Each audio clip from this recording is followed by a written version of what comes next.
মাংস ব্যবসায়ীকে রোহিঙ্গা বলে আক্রমণ করে বিতর্কে ডোমজুড়ের বিজেপি প্রার্থী গোবিন্দ হাজরা। এলাকার দোকান তুলে দেওয়ার অভিযোগ উঠেছে বিজেপি প্রার্থীর বিরুদ্ধে।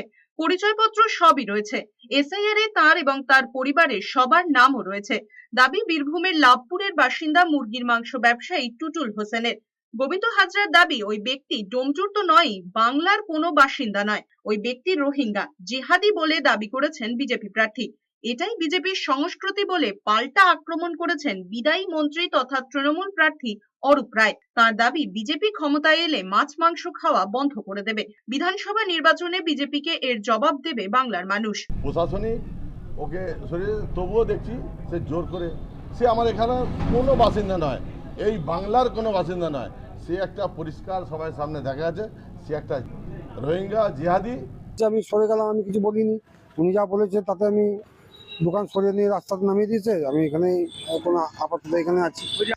একই বৃন্তে দুটি হিন্দু মুসলমান, একজন তার নয়নমণি, অপরজন তার প্রাণ। তো সুতরাং এদের কালচারটাই এরকম, এবং এই কারণেই এরা সিপিএম কংগ্রেস যেমন নিশ্চিহ্ন হয়ে গেছে, নির্মূল হয়ে গেছে, এরকম বিজেপিও নির্মূল হয়ে যাবে বাংলার।